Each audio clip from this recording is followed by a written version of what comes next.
কোরিয়ার খাবারের কথার নাম শুনলেই সবার মাথায় যেটা আসে সেটা হচ্ছে খিমচি। আর খিমচি কিভাবে বানায় সেই প্রসেসিংটা আজকে আমরা আপনাদের সাথে শেয়ার করছি। তো খিমচি মূলত কোরিয়ানরা বছরের একটা সময় বানিয়ে থাকে, যেমন আমরা আমের সময় আচার দিই, তেমনি তারা এই বছরের একটা সময় এই খিমচি বানিয়ে রাখে আর সারা বছর সেটা খায়। তো খিমচি বানানোর প্রসেসিংটা অনেক বেশি সুন্দর। দেখেন অনেকগুলা এরকম বাঁধাকপি, চাইনিজ বাঁধাকপি যেটা দিয়ে তারা খিমচি বানায়, এটাকে কোরিয়ান ভাষায় বলে ইয়াং বেকচু। তো এটা দিয়ে তারা প্রথমে অনেকগুলা লবণ দিয়ে পানিতে ভিজিয়ে রাখে। তারা বারবার এটাকে এক বোল থেকে আরেক বোলে তোলে শুধু লবণ দিয়ে। তারপর যেটা করে তারা তাদের মশলা বানিয়ে সেটা খিমচির মধ্যে দিয়ে মানে পুরোটাতে একদম পার্ট বাই পার্ট মাখা করে রেখে দেয়।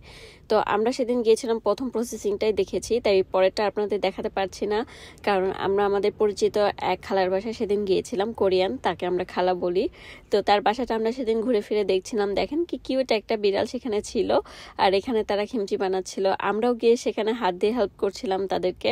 তার রুমটা আমি একটু আপনাদেরকে ঘুরে দেখাই। দেখেন কোরিয়ানরা একদম ছোট ছোট রুম করে, তারা অনেক বেশি বড় স্পেস নিয়ে বাড়ি করে না, তাদের বাড়ির সামনে বেশি জায়গা তারা রাখে যেখানে তারা কৃষিকাজ করে। তো রুমে খুব বেশি কিছুই ছিল না, শুধু একটা টিভি আর খাট। কোরিয়ানদের বাসায় আপনারা টিভি পাবেনই পাবেন, আর কিছু পান বা না পান। তো সেদিন আমাদের খুব সুন্দর একটা সময় কেটেছে খিমচি বানানো দেখা আর তাদের বাড়ি ঘর এরকম ঘুরে দেখা। তো এটাই ছিল আমার আজকে ছোট্ট একটা ব্লগ। আশা করি আপনাদের ভালো লেগেছে। অবশ্যই আমার নতুন চ্যানেল আপনারা সাবস্ক্রাইব করবেন, তাহলে আমি আরো নতুন নতুন ভিডিও দিতে উৎসাহী হব। তো সবাইকে অনেক ধন্যবাদ।